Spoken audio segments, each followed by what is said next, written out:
Olá a todos, bem-vindo a esse painel da reunião anual da SBPC, que é o painel Meio Ambiente no Brasil para uma construção de uma sociedade sustentável. Esse painel é fruto do GT de Meio Ambiente da SBPC, coordenado pela Luciana Gomes Barbosa e que eu tenho o prazer de apresentar atualmente. Teremos 4 palestrantes muito ilustres, né? O professor Carlos Joly, o doutor Carlos Nobre, o doutor Braulio Dias e a Isabela Teixeira. Então, eu já sem delongas, já vou anunciando o nosso primeiro palestrante, que é o professor Carlos Joly, que é professor emérito da Unicamp, foi o iniciador e um dos grandes motivadores do programa Biota da FAPESP e trabalhou em inúmeros trabalhos relacionados com preservação da biodiversidade, mudanças climáticas e meio ambiente. Então, Joly, a palavra está com você.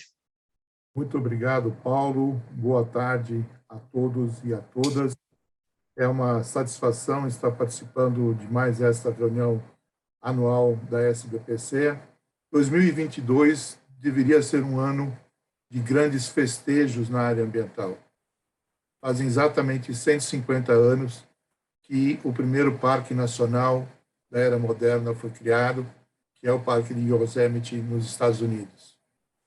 Fazem 50 anos que a Organização das Nações Unidas fez a sua primeira reunião para discutir a questão ambiental em Estocolmo, em 1972. Já fazem 30 anos que o Brasil sediou o 92 e fazem 10 anos que nós sediamos a Rio+20. Entretanto, estas datas, estas efemérides todas, são completamente atropeladas pela realidade ambiental que o Brasil vive no momento. Nós estamos num processo de destruição de meio ambiente que eu acho que não tem outro paralelo no planeta ao longo de todo o tempo. Infelizmente, esse processo se acelerou ainda mais neste ano, prevendo uma mudança de governo em 2023 e, portanto, um acirramento nas questões de fiscalização e de uma mudança na forma como a área ambiental é tratada pelo governo.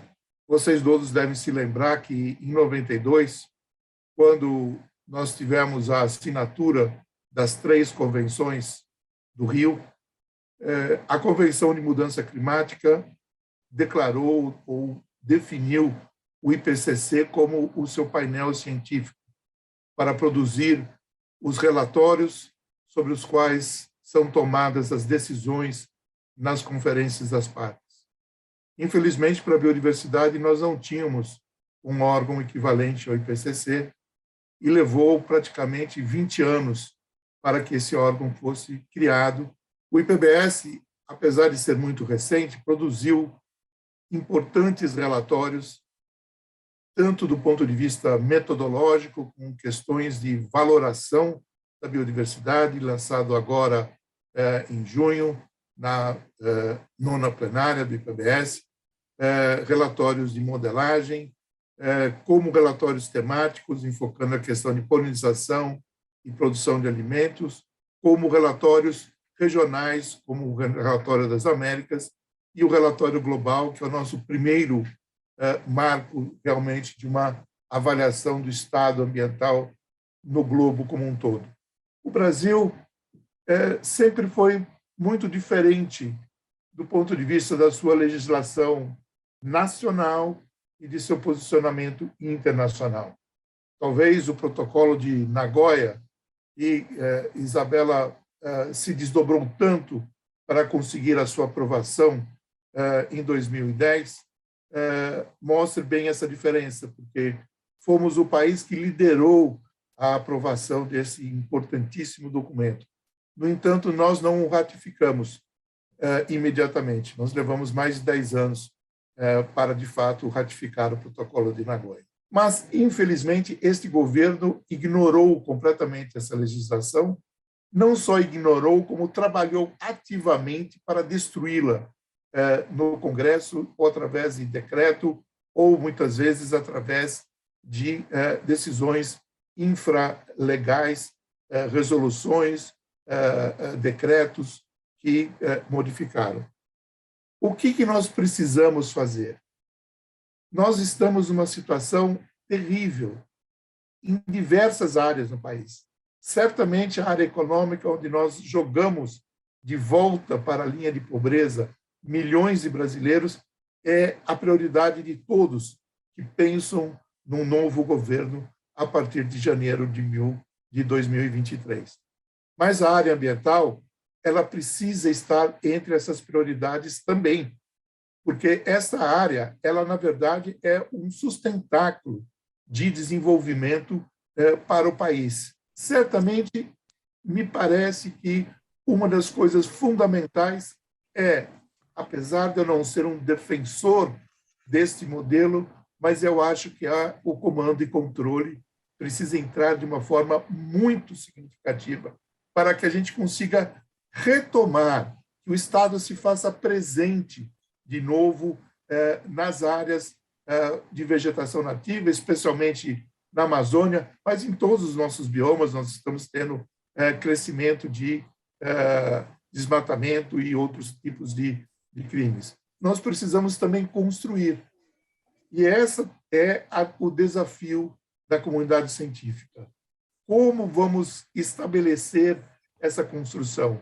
Quais vão ser os nortes desta nova fase? Descobrirmos, identificarmos soluções para que nós tenhamos uma região amazônica com a floresta em pé, a floresta intacta, a floresta restaurada, mas nós precisamos melhorar a qualidade de vida dos 23 milhões de brasileiros que moram na região amazônica e, ao mesmo tempo, preservar a floresta, transformar a floresta num grande ativo, usando, para isso, conhecimentos tradicionais, conhecimentos indígenas, fazendo uma amálgama com o conhecimento científico para que a gente identifique soluções que sejam soluções viáveis, que tenham escala e que, de fato, tragam uma mudança na perspectiva.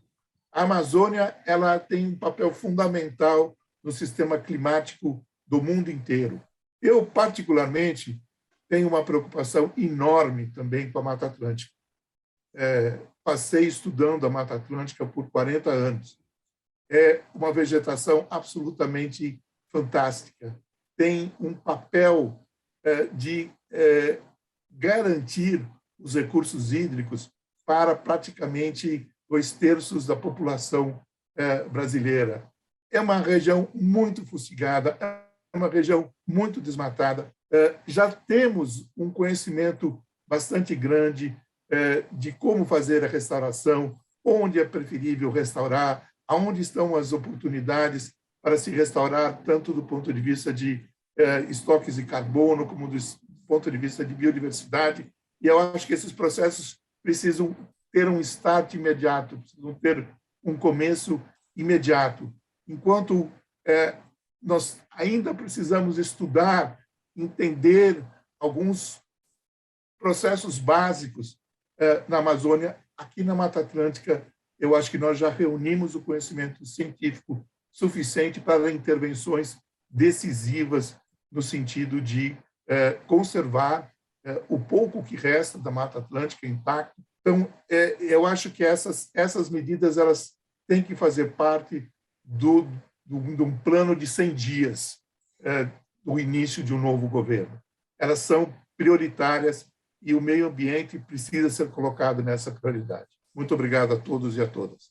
Muito obrigado, Joly, pelas suas reflexões preciosas sobre as ações que nós teremos que ter, não só no próximo governo, mas ações para garantir um mínimo de sustentabilidade ambiental para o nosso país e para o planeta como um todo. Então, Carlos, a palavra está com você, por favor.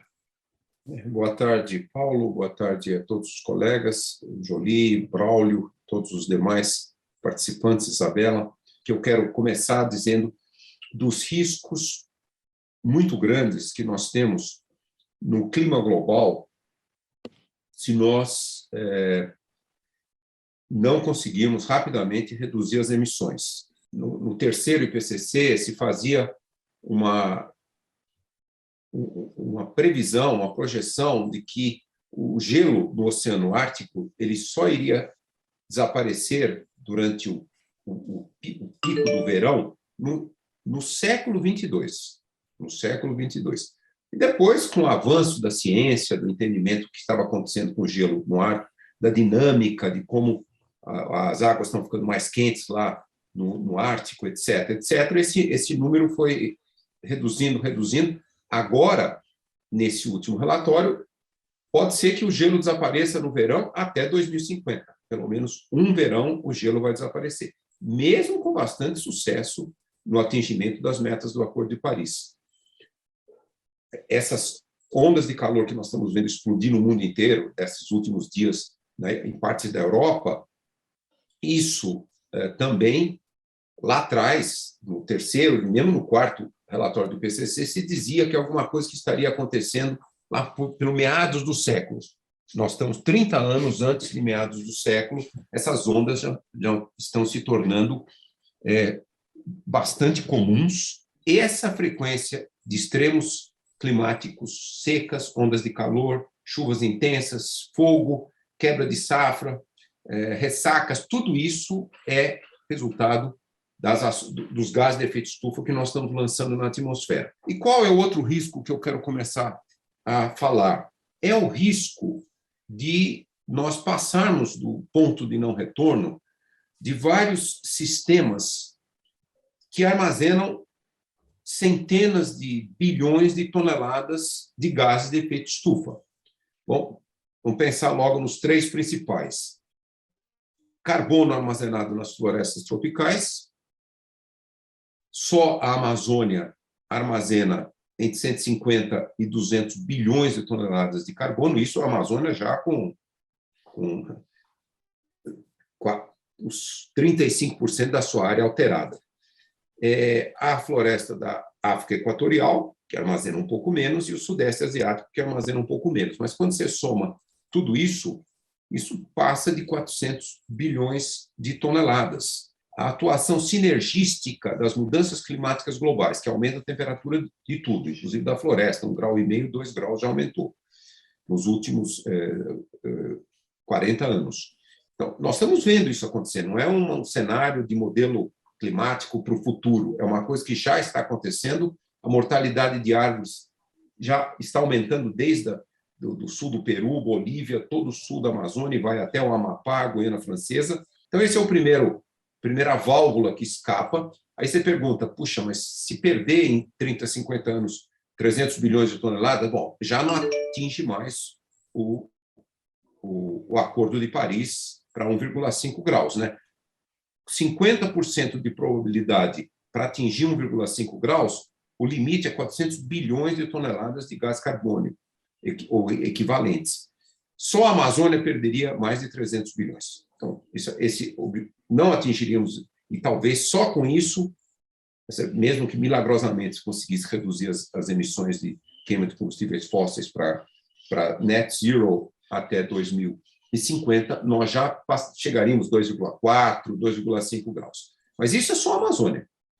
O permafrost, toda a Sibéria, Canadá, Alasca, já está ficando descongelando e liberando metano e gás carbônico.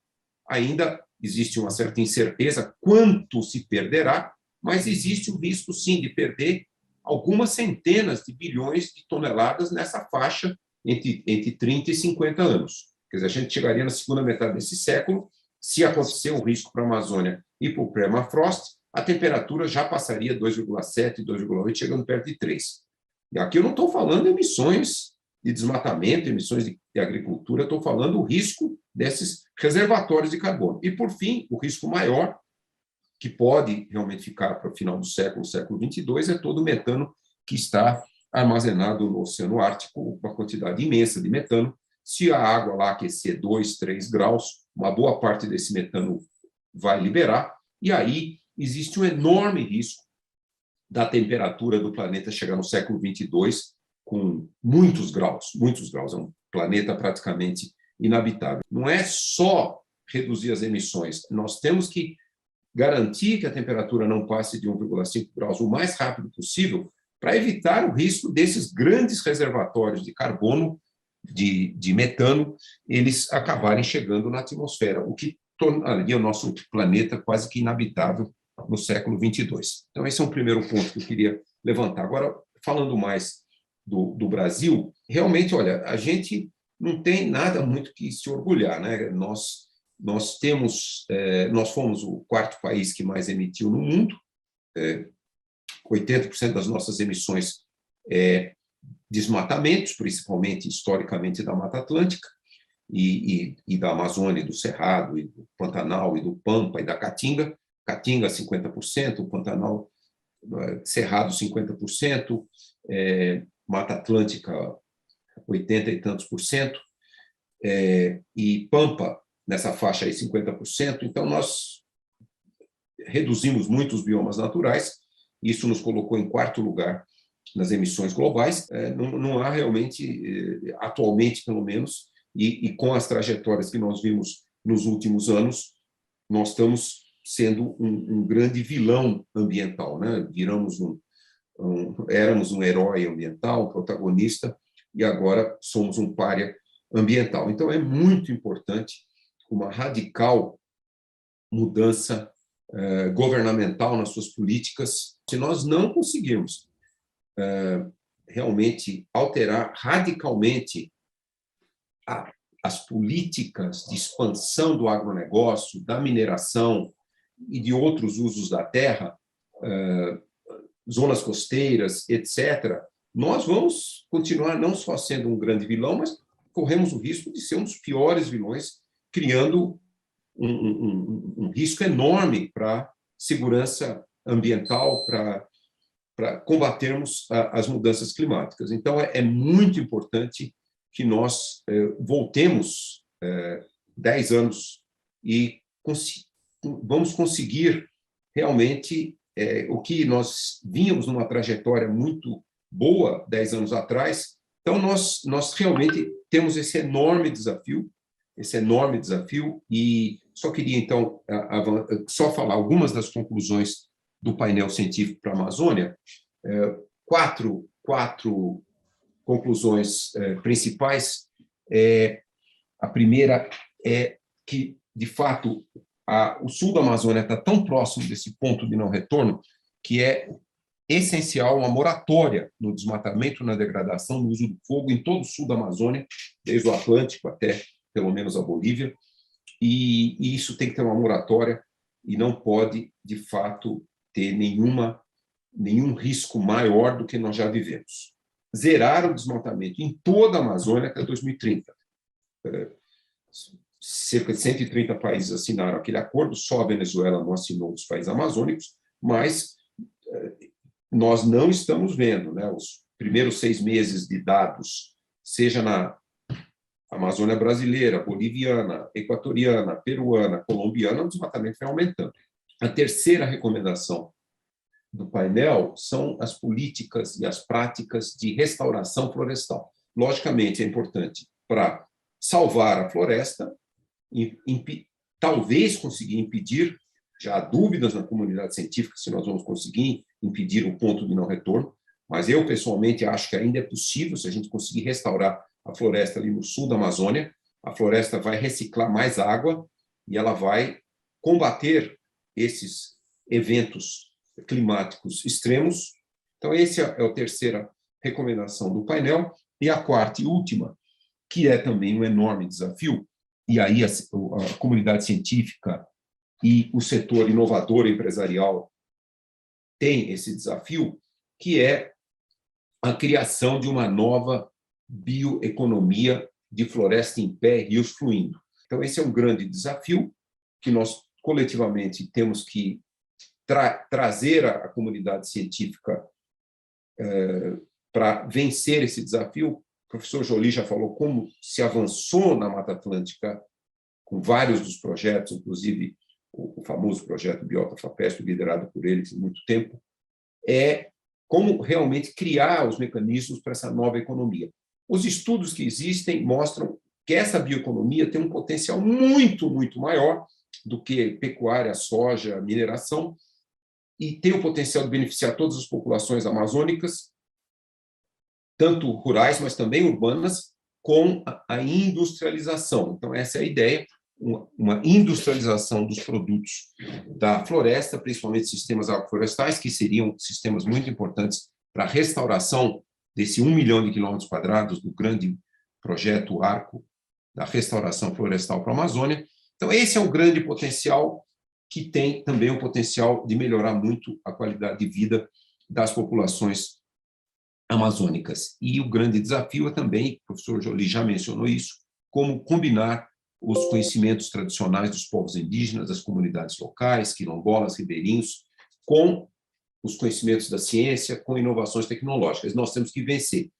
E finalizo dizendo, não há, infelizmente, nenhum país tropical desenvolvido, né? Tem a Singapura, é um país tropical desenvolvido, mas não tem nada a ver com o restinho de floresta tropical que sobrou em Singapura. Mas não existe nenhum outro país tropical desenvolvido. Então, um pouco desse nosso grande desafio do Brasil vamos nos tornar a primeira potência ambiental da sociobiodiversidade. O nosso enorme potencial da sociobiodiversidade é isso o que nós podemos realmente liderar no mundo, junto com todos os países amazônicos. Esse é o nosso grande potencial. Então, vamos torcer para que a gente consiga, a partir de 2023, com uma nova geração política e que possamos retomar algumas dessas ideias que começaram a dar certo no passado, foram abandonadas pela maioria dos políticos brasileiros, mas vamos torcer para termos esse desafio junto.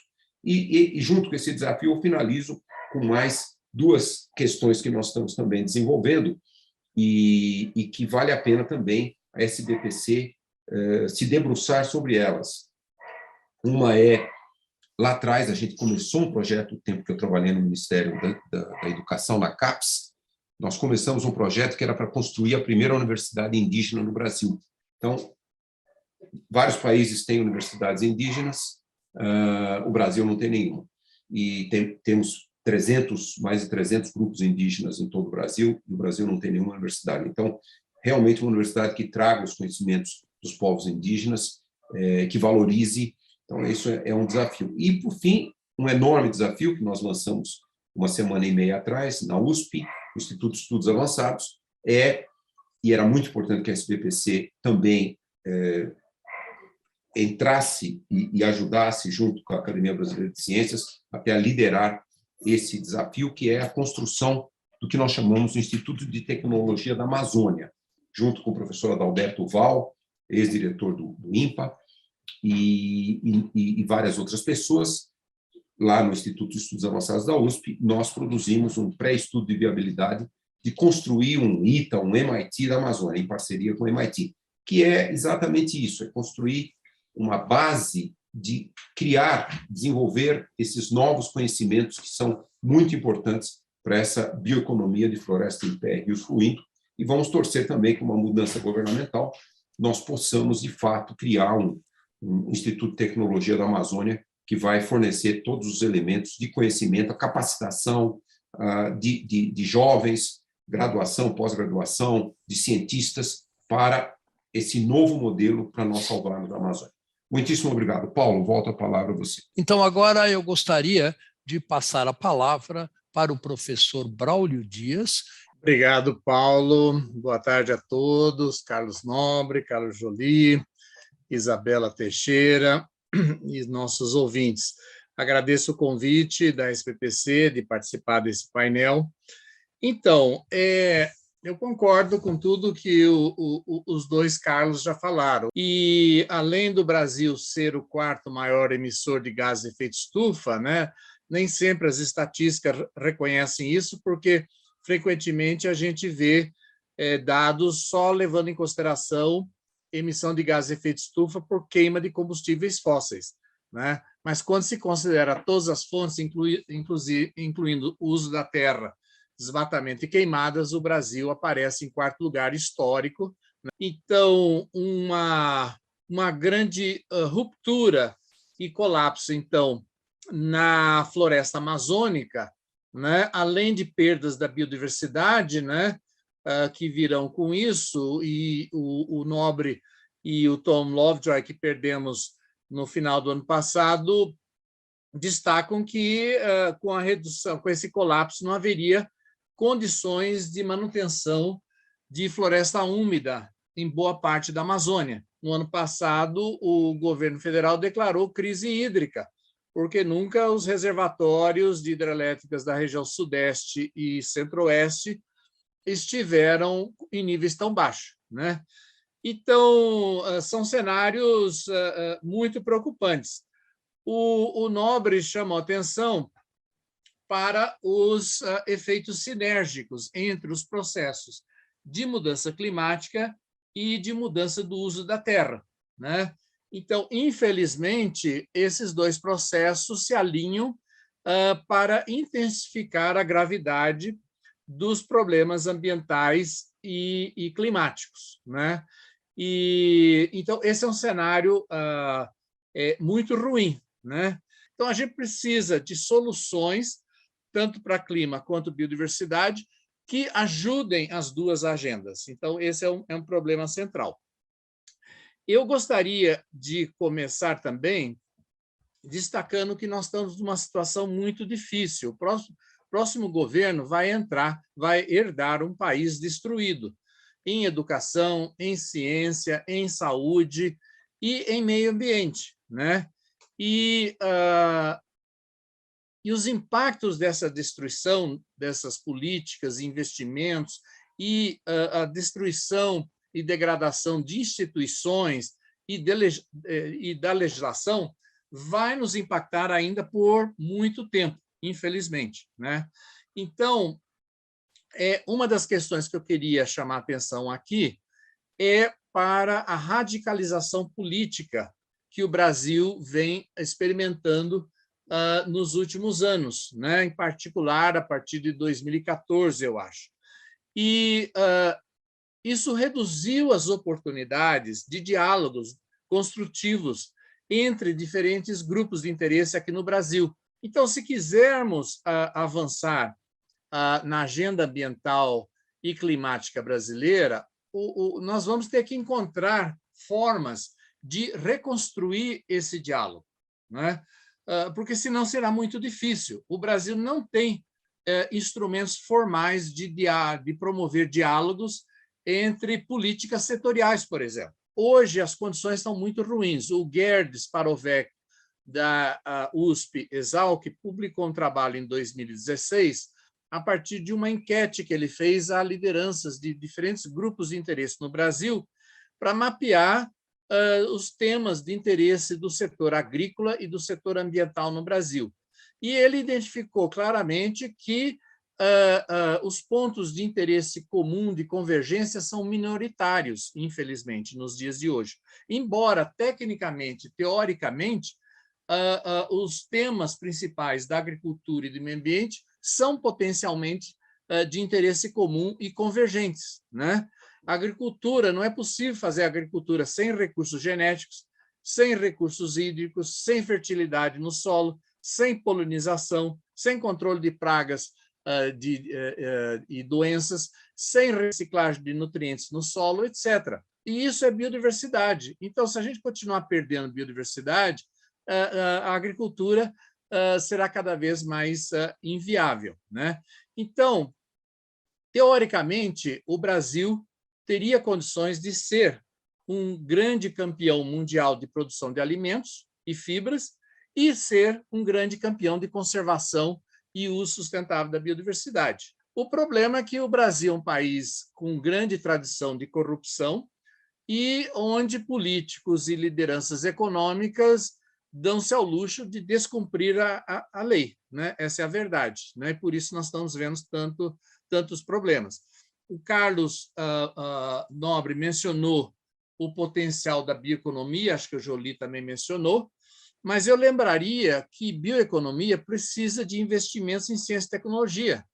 E nos últimos 10 anos nós estamos reduzindo os investimentos em ciência e tecnologia. Então, não será possível, né, realizar o potencial da bioeconomia, né? Nós não temos uma política nacional de bioeconomia, nós não temos incentivos econômicos para a bioeconomia, né? Tempos atrás eu participei de comissões para avaliar investimentos em ciência e tecnologia na Amazônia, e o governo federal investia apenas 5% do orçamento em ciência e tecnologia na região amazônica, quer dizer, metade do Brasil recebendo apenas 5% dos investimentos. E creio que não mudou muito de lá para cá. E não será dessa forma que o Brasil conseguirá reverter a situação na Amazônia para transformar a enorme biodiversidade da Amazônia na base de uma bioeconomia eficiente, né, com agregação de valor, geração de empregos, etc., no Brasil. Infelizmente, o Brasil, na última década, vem reduzindo a contribuição da indústria. Então, está tudo errado. Quer dizer, nós vamos precisar ter uma inversão muito grande nas nossas estratégias aqui no Brasil, né? A extinção de espécies deve ser vista como a maior, o tipo mais grave de degradação ambiental, porque você não recupera. Então, uma vez extintas espécies, né, nós não conseguimos recuperar. Felizmente, a taxa de extinção ainda é relativamente baixa no Brasil, mas o número de espécies reconhecidas oficialmente como ameaçadas de extinção segue crescendo sem parar. Nós precisamos reconstruir as nossas instituições ambientais. Então, IBAMA e ICMBio perderam orçamento, perderam quadro técnico, a gente precisaria de um concurso nacional para reequipar essas instituições para que elas tenham condições de cumprir com o seu mandato. E, finalmente, eu chamaria atenção para a Agenda 21 de Desenvolvimento Sustentável. O atual governo abandonou essa agenda. O atual governo desfez a Comissão Nacional que coordenava a implementação no Brasil dos 17 Objetivos de Desenvolvimento Sustentável. Eu proponho que o novo governo, um dos primeiros atos, deveria ser restabelecer essa comissão e, mediante, no mínimo, um decreto presidencial, dar um mandato para todos os ministérios, todos os setores do governo, para restabelecer seus programas para contribuir para o alcance de todos os 17 Objetivos de Desenvolvimento Sustentável até 2030. Isso, por um mero decreto presidencial, a gente poderia fazer. Então, a última intervenção que teremos é da ex-ministra Isabela Teixeira, que foi ministra do Meio Ambiente por 6 anos, mas que, na verdade, acompanhou toda a história da implementação de políticas ambientais ao longo dos últimos 30 anos no Brasil. Obrigada, Paulo. Boa tarde a todos. Gostaria de aqui cumprimentar os meus amigos de painel, todos com quem eu tive a honra de trabalhar no governo. Estava aqui ouvindo atentamente as colocações, tanto do Joly, do Nobre e do Braulio, e ouvindo também o que você tinha pedido, de falar um pouco sobre essa questão do Brasil, o meio ambiente no Brasil, que é o nome do painel, e a construção de uma nova sociedade sustentável. Eu vou pontuar aqui, talvez, algumas coisas de contexto atual, para poder falar, inclusive, de Agenda 2030, tá? E um pouco como é que a questão da sustentabilidade, na realidade, está caminhando com um driver, ou com um vetor mais estruturante, que é a crise ambiental planetária. E essa crise ambiental planetária, que é assim definida hoje, a dimensão é planetária, não é mais global, tá? Isso é importante que todos nós observamos isso, determina um aspecto muito interessante, não só no que está acontecendo no Brasil, mas nas relações com a comunidade internacional. É uma crise do mundo. Então, acho que o primeiro ponto aqui a se observar e a entender é que a gente precisa compreender hoje, politicamente, que nós estamos, conforme muitos sinalizam, embora ainda seja um conceito aberto, numa convergência de era de antropoceno com a inovação, duas eras. O antropoceno, ou seja, o homem sendo capaz de intervir nas condições do planeta, as condições de vida no planeta, e modificá-las, e a era da inovação tecnológica. E é com a convergência dessas duas eras que a gente precisa compreender a velocidade das transformações em curso no mundo. Todas as posições de renovação do multilateralismo, quer pela a chamada Agenda Comum, publicada pelo secretário-geral da ONU no ano passado, quer pelo novo painel estratégico que ele chamou para dar soluções em torno das questões ambientais planetárias, ou ambiental planetária, melhor dizendo, da questão ambiental planetária, 4 desafios que são identificados como cavaleiros do Apocalipse estão na mesa. Primeiro, é preciso entender a dinâmica da ordem internacional e essa tendência de um mundo polarizado entre duas superpotências. Tem que se evitar um mundo de G2, que isso leva a G0, ou seja, não há como, segundo todos os debates que eu participo e todos os especialistas, você evoluir no mundo de tensionamento entre duas grandes superpotências em relação a oportunidades para a cooperação internacional. Ou você vai estar de um lado, ou você vai estar do outro, ou você vai ter que trabalhar a sua perspectiva de neutralidade com credenciamentos e com a capacidade de mobilizar apoios no mundo que te levem, particularmente um país feito o Brasil, nessa linha do que o Nobre falou de superpotência, ou de potência ambiental, climática, enfim, o que leve o Brasil a exercer uma liderança baseada em resultados, em construções afirmativas e não em retrocesso que nós estamos vivendo hoje. Há um contexto internacional onde o que nós, como nós desenhamos, Paulo Artacho, lá em 2012, na Rio+20, a concepção dos ODS, o Brasil foi o primeiro país que propôs os Objetivos de Desenvolvimento Sustentável, isso tem dinâmicas hoje inovadoras e que exigem, Braulio, mais do que comissões, como a gente tinha antes na governança aqui no Brasil. Exige um olhar contemporâneo sobre as tendências do mundo em lidar com as questões ambiental e climática e como que a sustentabilidade encerra sua importância nesse contexto. E aí emerge um segundo aspecto estratégico dessa agenda, que, além das mudanças climáticas, são 4 cavaleiros do Apocalipse. A questão que eu falei das tensões geopolíticas, a segunda, a mudança do clima, é o grande tema que define, inclusive, uma geopolítica climática dentro de um contexto de uma nova geopolítica do mundo e de uma nova economia política do mundo.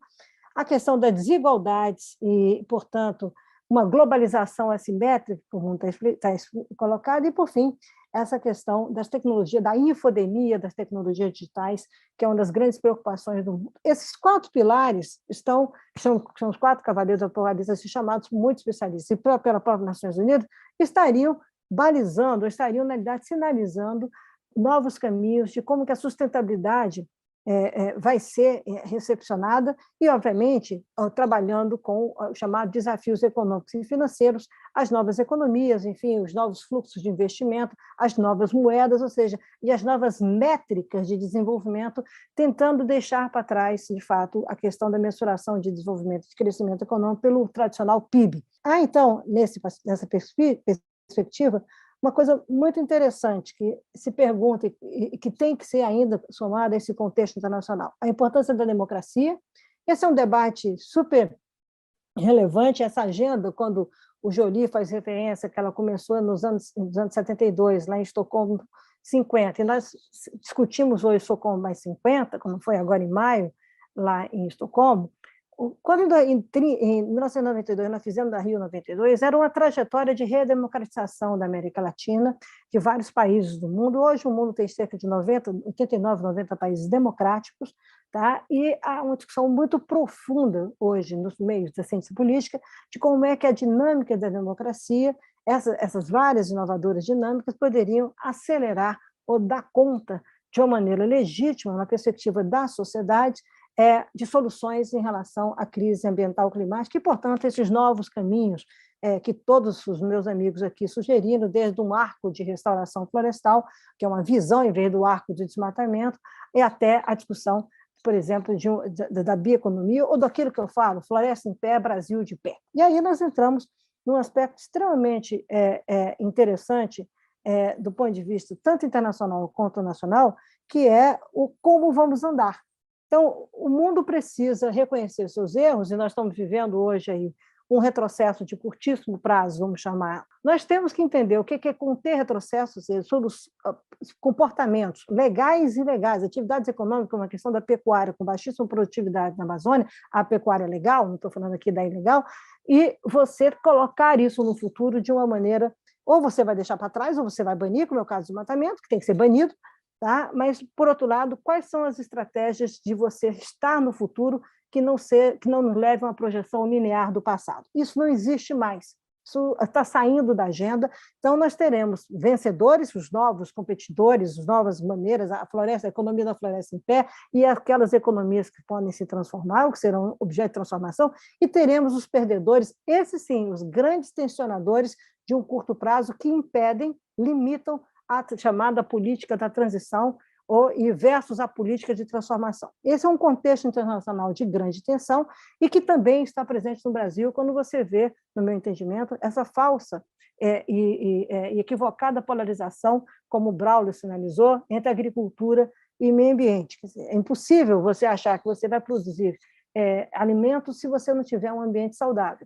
E se polariza isso também em relação ao desmatamento, em relação a temas como a soberania na Amazônia, quando o Brasil está entregando hoje a Amazônia para o crime organizado. Esse é o resultado das políticas públicas que estão colocadas aí, com o aumento desenfreado do desmatamento, mas também da invasão de terras indígenas, não assegurar os direitos constitucionais de populações tradicionais. Credibilidade e confiança no país. E para ter credibilidade e confiança no país, o Brasil não tem só que conter retrocessos. O Brasil tem que saber como é que ele anda para frente. E ele andar para frente significa que ele tem que ter um alinhamento com a contemporaneidade a partir dos seus interesses nacionais. O Brasil precisa repactuar, ou pactuar, no meu entendimento, os interesses nacionais, seus interesses nacionais com a sua sociedade, a partir de uma visão democrática, a partir do papel que o Brasil quer desempenhar e deve desempenhar, no meu entendimento, na contribuição para uma ordem internacional mais justa. Isso é um outro aspecto importante de ser observado após, ou considerando a crise da pandemia da Covid.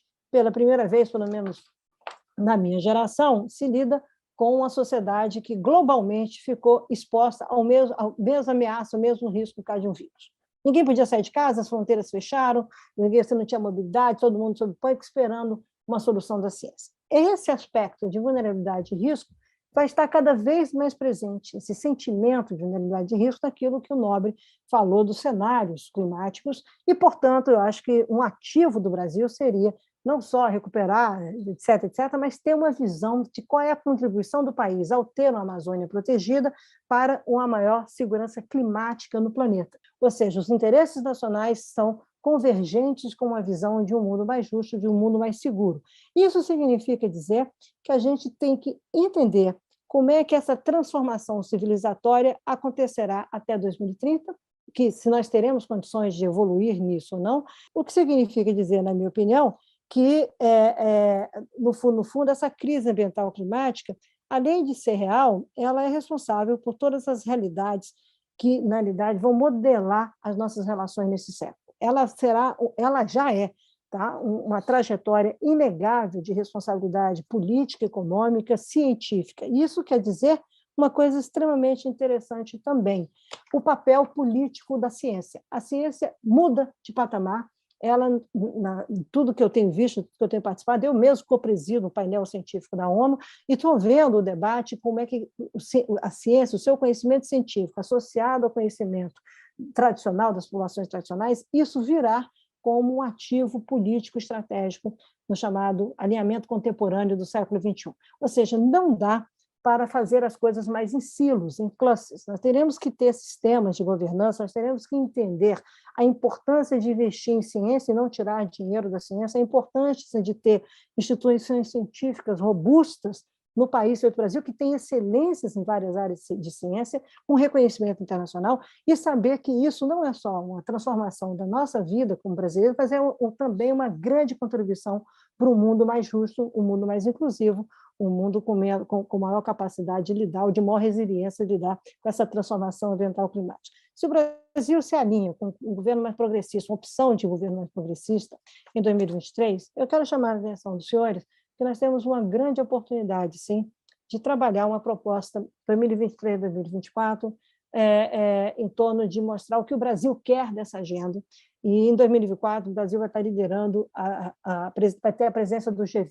Esse é o palco para a gente mostrar não só o que nós somos capazes de conter desmatamento, retomar essas questões todas, mas mostrar por onde nós vamos em torno dos nossos interesses nacionais e sobre essa ambição que o país deve ter, no meu entendimento, de ser um dos líderes, eu concordo plenamente, talvez o líder, a grande potência ambiental climática. Para isso, nós precisamos saber o que nós queremos disso.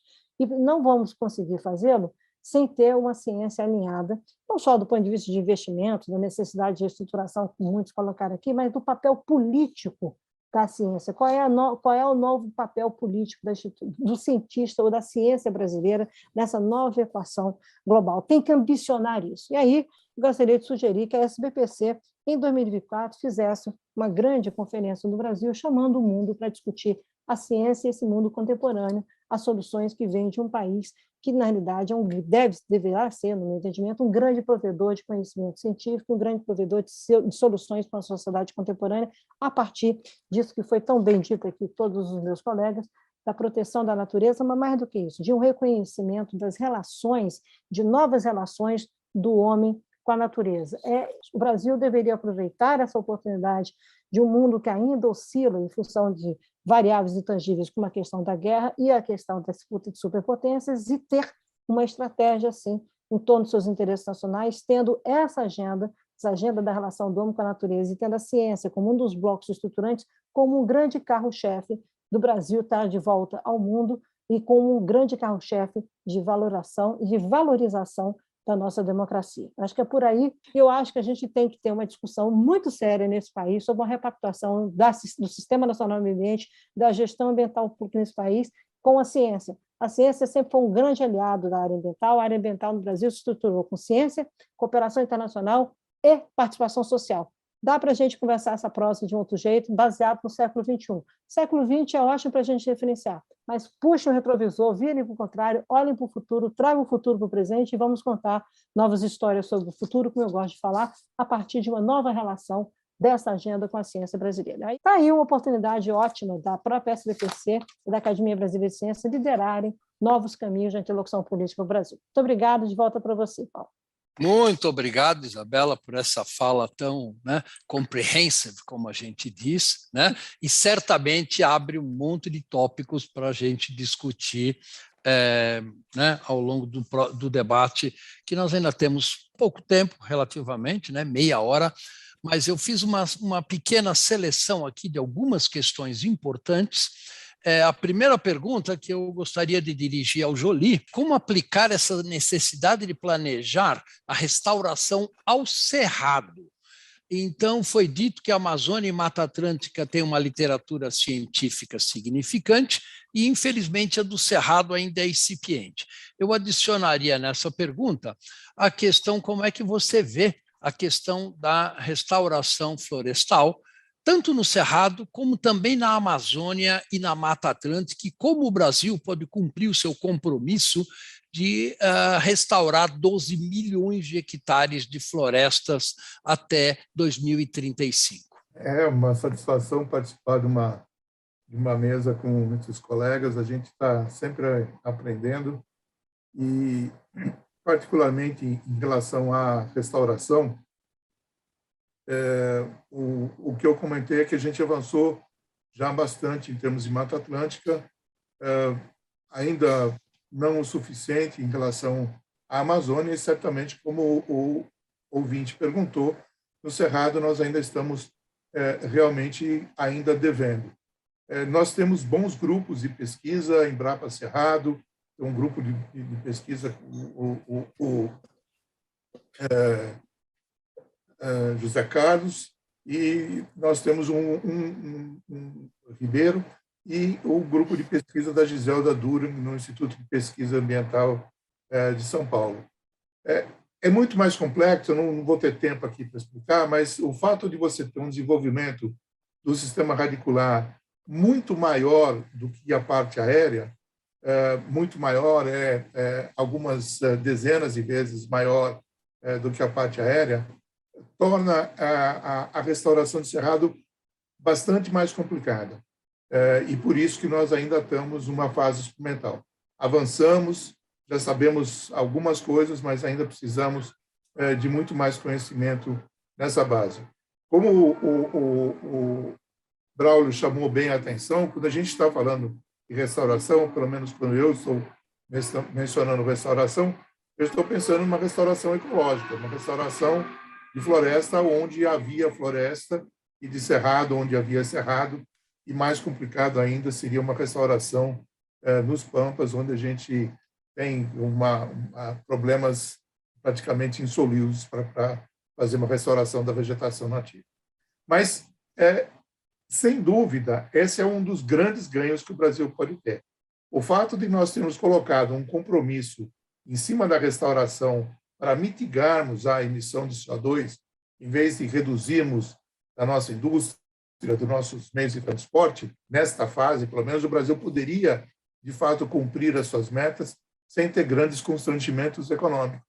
É uma atividade que gera uma quantidade enorme de emprego para pessoas que não precisam ser altamente qualificadas. Quer dizer, é o tipo do emprego que nós mais precisamos no Brasil, gera um retorno social enorme e gera um retorno ambiental enorme. Então, quando eu falo que nós, na Mata Atlântica, conseguimos resolver, porque talvez tenha sido o primeiro ecossistema a ser estudado, dado o processo de devastação que a floresta tinha sofrido.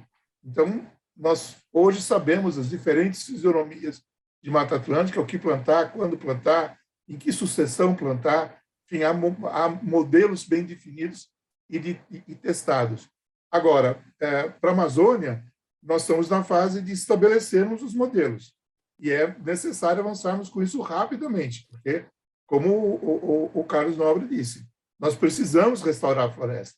Só conservar, se nós não tivermos um arco de restauração, vai ser muito difícil a gente conservar a floresta no seu modelo funcional. Como implementar as 4 indicações e os desafios do painel sobre a Amazônia e como implementar os 2 desafios extras que você colocou, e temos também, que você podia emendar as duas questões em uma resposta, uma pergunta do Ricardo Galvão, em relação a que alguns críticos à previsão do ponto de não retorno afirmam que a previsão climática foi feita utilizando modelos climáticos que não são mais aplicáveis.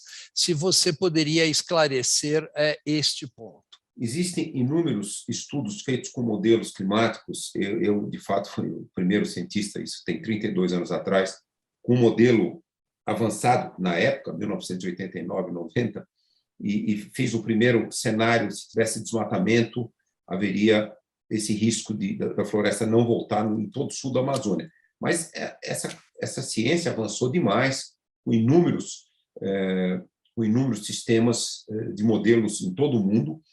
Mas a preocupação nossa hoje não é mais olhando só modelo, porque, de fato, o que nos assusta é olhar a Amazônia. Eu até não dei esse dado, o Paulo conhece esse dado muito bem. Todo o sul da Amazônia, colega, a estação seca já está 5 semanas mais longa. Desde 1979. O clima já está mudando. Aumentou demais a mortalidade de árvores. Então, já não é nem mais uma coisa que pega os cenários de modelo. Os cenários dos modelos, todos os mais avançados, também mostram esse risco. Se você pegar o grupo de trabalho 1, que o Paulo participou do IPCC, tem lá uma figura dizendo, com cenário de altas emissões, sem desmatamento, cenário de altas emissões, a floresta passa a ser um enorme emissor de carbono. Então, eu diria que modelos, logicamente, têm bastante variabilidade, mas a grande preocupação é que nós estamos vendo isso acontecer em todo esse sul da Amazônia, e não só no sul. Um estudo recente de pesquisadores da Universidade de Exeter, nos Estados Unidos, olhou um índice de folhas verdes, um índice para toda a Amazônia, e viu que esse índice de folhas verdes está diminuindo em toda a Amazônia, muito alta diminuição no sul da Amazônia nos últimos 20 anos. Então, o risco é muito, muito presente e é em função dos estudos observacionais, ainda que os estudos com modelos também mostrem isso. A primeira pergunta, seria muito longo, mas é lógico que as 4 recomendações do painel, esse é um enorme desafio, né? A primeira recomendação do painel, moratória de desmatamentos e degradação de fogo em todo o sul da Amazônia, 2,3, 2,4 milhões de quilômetros quadrados, imediatamente. Esse é um enorme desafio. Então, quer dizer, nós temos que ter um novo governo. Por exemplo, na Colômbia, o novo presidente já sinalizou muito nessa direção. Então, nós temos que ter um novo governo no Brasil e em outros países amazônicos também, nada trivial, mas é o que a ciência está indicando. Não podemos continuar nesse ritmo de desmatamento, degradação e uso do fogo com os extremos climáticos. Então, isso tudo sinergisticamente coloca a Amazônia num enorme risco. O segundo é o objetivo de Glasgow, né, zerar todo o desmatamento de todas as florestas do mundo, porque as florestas retiram 33% de todo o gás carbônico que as emissões humanas fazem. Então, tem que zerar o desmatamento das florestas para elas continuarem a fazer esse serviço ecossistêmico e, logicamente, enormes projetos de restauração florestal, restauração ecológica, totalmente de acordo com o que o Braulio falou e que o Joly reiterou. Nós aqui no Brasil, pelo menos, nós somos a favor de restauração ecológica, não não sei como fala, afforestation em inglês.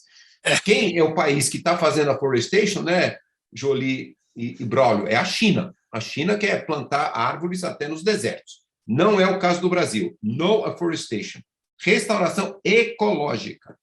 E o terceiro ponto é o que eu falei. Primeiras estimativas custaria 30 a 40 bilhões de dólares para restaurar essa imensa área, 1 milhão de quilômetros quadrados na Amazônia. O NDC brasileiro é 120 mil quilômetros quadrados.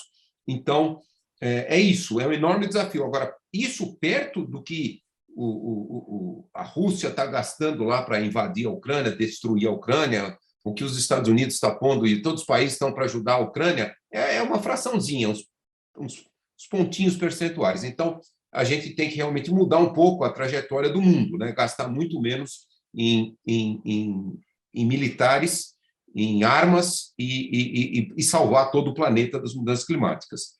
E o quarto é enorme desafio, essa nova bioeconomia, enorme desafio, todos aqui já falamos, vamos aqui, o Brasil tem a condição científica, nós avançamos muito com a ciência nas últimas muitas décadas, ainda que diminuímos muito nos últimos anos o financiamento, mas nós temos esse desafio e eu acho que o Brasil tem condição de liderar esse desafio para os países amazônicos e é por isso que as últimas duas coisas, eu não vou entrar em todos os detalhes, que é muito complexo, mas, assim, um novo governo no Brasil, realmente seria muito importante criar a primeira universidade indígena. Nós começamos lá atrás, planejar a primeira, seria em São Gabriel da Cachoeira, envolvemos o André Baniwa, envolvemos a Sônia Guajajara, várias instituições. Infelizmente, o projeto morreu em 2016, quando houve a mudança de governo. E também, esse enorme desafio, vamos criar um Instituto de Tecnologia da Amazônia que vai permitir que a ciência brasileira, e esse instituto seria panamazônico, que a ciência panamazônica possa criar todas as condições para essa nova bioeconomia. Enorme desafio? Lógico que é enorme desafio, mas veja bem, a gente tem belíssimos exemplos. O Brasil é o terceiro maior produtor de aeronaves do mundo porque construiu o ITA, e assim por diante. Então, nós temos vários outros desafios que a gente viu que o sistema universitário, institutos, universidades criaram soluções. Então, nós temos que atacar nesse sentido, e eu estou muito otimista que, havendo uma mudança de governo, pelo menos o Brasil, junto com a Colômbia, vão começar a liderar esse novo modelo sustentável para a Amazônia. Isabela, você finalizou a sua belíssima fala com um aspecto que eu acho que é crítico. Você falou sobre a relação entre o ser humano com a natureza, né? Fazendo uma repactuação, a necessidade de uma repactuação da ciência com a proteção ambiental. Então, como é que você encaixa o sistema econômico como um todo nessa questão da repactuação da relação entre o ser humano, a natureza e a ciência? Eu vou dar um exemplo para você. Você acha tolerável, do ponto de vista da natureza e da relação ser humano, que a China consumiu de cimento entre 2011 e 2013, ser equivalente que os Estados Unidos consumiram no século XX todinho? Acho bom as pessoas começarem a prestar atenção nessa relação de causa e efeito, sobre os efeitos, sobre as implicações de uso de recursos naturais. É exatamente isso que tem aí a maior base de dados do mundo produzida hoje sobre os recursos naturais nos últimos 50 anos e mostra efetivamente que as consequências levam a 56% das emissões de gás de efeito estufa, 90% da perda da biodiversidade, 90% do estresse hídrico, enfim.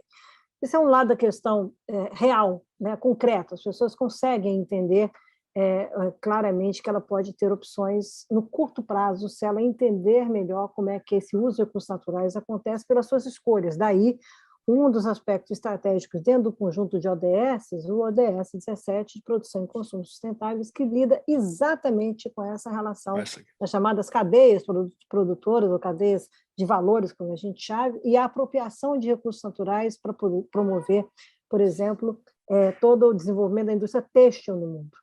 Sabe como é que a gente se veste? Então, é um negócio assim, enorme. Não estou falando da moda, não, estou falando como é que a gente se veste. E a gente não conseguiu fazer isso totalmente, o fechamento científico, por exemplo, quando você modela o sistema na Índia, tá? Por acaso o país com a maior população do mundo. Tá? Então, vejam como é que essas lentes de apropriação de recursos naturais, eu sempre acho que essa agenda é uma agenda de conexão. Ela conecta as escolhas, isso é visível para o consumidor, para nós individualmente, você entende melhor como que, ao escolher na cadeia de valores de produção de comida, por exemplo, de food security, como é que você entende o impacto, desde a perda do solo, como o Braulio estava falando, até o impacto em polinizadores, enfim, nas suas escolhas de produção de alimentos, por exemplo. Então, isso está muito visível, a ciência torna isso cada vez mais visível, tá? Isso vem no agenda, isso é a base do Green Deal europeu. A primeira parte do Green Deal europeu é isso, tá? Novas relações, e o novo relatório que saiu, que chama a Bússola Europeia, para dizer como é que eles fazem essa transição no mundo, vale a pena ler, foi produzido pelo Clube de Roma, agora saiu em Estocolmo, mostrando a transformação necessária para você recepcionar esses valores de uma sociedade europeia que quer viver de maneira mais justa ambientalmente. Então, é preciso entender que antes da demanda internacional, há uma demanda nacional. O brasileiro, eu sou uma ferrenha defensora de que o brasileiro, que detém os maiores recursos naturais, reservas importantes de biodiversidade, é um ator estratégico sobre clima, ele, na realidade, entenda que isso faz parte do seu bem-estar, da sua qualidade de vida. Ele tem direito às escolhas.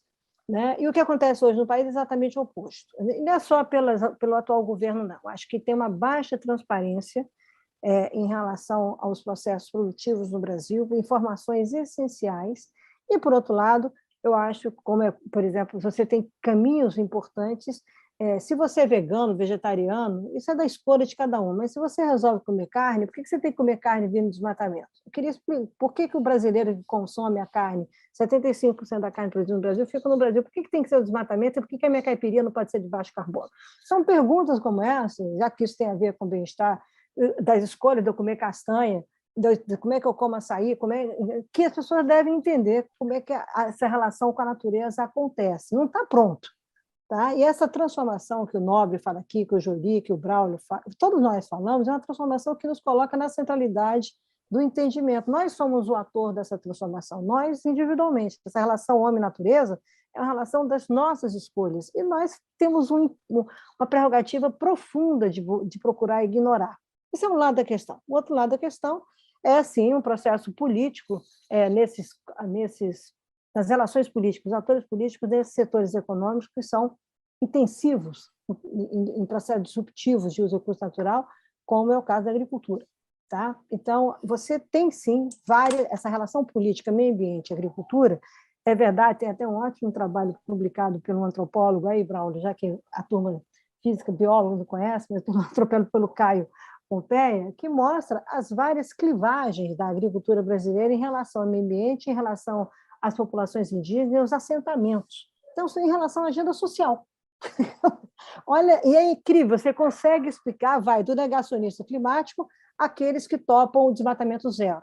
Então, a gente tem que entender com essa processo de ciência política, de ciências sociais, como o Braulio bem colocou, nós temos que arrumar isso de um jeito de que, do jovem ao mais velho, as pessoas têm uma compreensão que nós somos donos das nossas escolhas. Enquanto a gente ficar placidamente entendendo que parece que o desmatamento não é com a gente, que a mudança de está mais seca a Amazônia, isso não é problema meu, porque eu moro em Brasília, caramba. Quando você não tiver entendimento da importância do Brasil em relação à Amazônia, da Amazônia para o Brasil, antes de tudo, e com isso, como é que coloca a gente no mundo, a gente continua sendo uma sociedade periférica que apequena a ciência e que apequena o nosso potencial de civilizatório, de contemporaneidade, de pautar essa nova relação do homem com a natureza. É isso que internacionalmente está na civilização ecológica chinesa, é isso que está no Green Deal americano, com alguns desvios de cada questão social, da luta, da litigância climática. Enquanto a gente está com a litigância climática e energia no mundo desenvolvido, aqui é em cima de uso da terra. Na China, a litigância climática é pública, são quase 100 mil processos por ano em torno disso. Você não tem noção. E detalhe, o modelo chinês copia o modelo brasileiro, do Ministério Público Federal. É fascinante como é que essas coisas estão vindo, e nós aqui achando que, século passado, gente no Brasil achando que o bonito é ser líder dos anos 70, né? Porque hoje é a mentalidade que corre em Brasília. Vamos ser líderes dos anos 70, destruindo tudo. Então, é uma escolha, novamente, o Brasil tem que mudar, tem que entender que nós temos 2022, até 2026, com meu pai, né? E também até 2030, são trajetórias que você precisa colocar em pé, nada vai acontecer da noite para o dia. Agora, esse olhar de que você tem uma nova relação com a natureza não é só agarrar a árvore, tá? Ou usar roupa de 100% de algodão. É um comportamento político, econômico, entendendo essas transformações e entendendo o custo disso, e por isso que eu valorizei e valorizo muito o papel da ciência. Vocês sempre foram meus grandes conselheiros em entender a NDC do Brasil, quando foi formulada, ela é toda em cima da ciência. Então, o que significa isso? É ter um papel político a ciência, além do conhecimento científico, um papel de influenciar esses novos valores e influenciar essas novas escolhas. Portanto, uma nova relação com a natureza é uma relação política, não só comportamental. É uma relação importante de um país que detém riqueza, mas um país que tem o orgulho hoje de ser ignorante e de jogar fora a riqueza da natureza brasileira em nome de falsos conceitos de soberania e de falsas teses colocadas pelos medíocres que gostam de transitar em Brasília hoje, infelizmente. Mas a escolha é do Brasil. Então, eu espero que os brasileiros tenham juízo, tá, e coragem de ambicionar isso tudo que os meus colegas colocaram aqui. Sim, se nós tivermos juízo e ambicionar a política e trabalharmos muito duro, como eu gosto de dizer popularmente, não tem para ninguém. Tá? Aí, MIT na Amazônia, o que não interessa. Isso vai levar 20 anos? Leva 20 anos. Mas na crise de energia, em 73, nós inventamos o etanol. Né? Nós conseguimos sair, o pró-álcool. Nós conseguimos sair de tantas coisas que o Brasil é capaz de transformar. Não é possível que a gente insista nessa briga tola, tá? Com uma agricultura que é importante, mas cuja representação política é importante para o século XXI, mas cuja representação política se alia fortemente com o século XX ou século XIX. Quer dizer, brigar com ativos da Constituição é uma tolice. E, para isso, você precisa de luz, tá? Precisa de conhecimento, precisa de entender que a natureza é, sim, um ativo político essencial para a nossa transformação de uma sociedade mais justa. Se nós não compreendermos isso, continuaremos sendo primitivos, periféricos, entendeu? E achando que o mundo se limita a ir até Miami e Orlando. Sinto muito, conheço o mundo como ele é. Talvez as pessoas possam entender melhor o papel das nossas florestas, e nisso que o Nobre falou, o papel das florestas tropicais no mundo. Você tem que conhecer o mundo para poder criticar o mundo, tá? É mais fácil. Vamos chamar o mundo para o Brasil, que seria bem interessante. Está aqui a provocação para a SBPC em 2024, fazer um grande encontro científico, hospedado pela SBPC, que o Brasil discuta assim, com a ciência do mundo, com os jovens, etc., o que nós queremos ser, não, o que nós já somos e estamos deixando para trás o retrocesso. É por aí que esse diálogo avança, é por aí que esse país volta a ser o que vai viver isso que todo mundo fala, potência climática. Potência é trabalho realizado, viu? Não se esqueçam disso. Então, tem que trabalhar muito para ser uma potência climática. De volta para você. Legal, Paulo. Isabela, muito obrigado. E eu já te adianto que essa questão já está no radar da SBPC, foi discutida em vários painéis hoje, e eu queria lembrar que essa é uma atividade do GT de Meio Ambiente, do Grupo de Trabalho de Meio Ambiente da SBPC, e que nós teremos, hoje encerra-se o primeiro dia da SBPC, e ao longo dos próximos 5 dias teremos vários outros painéis, mesas redondas e conferências que irão aprofundar os temas levantados aqui por esse excelente painel onde tivemos discussões extremamente relevantes para o futuro do país. Então, agradeço a todos vocês, gente, e obrigado a todos os que nos assistiram, e vamos continuar nessa batalha ao longo da semana toda na SBPC.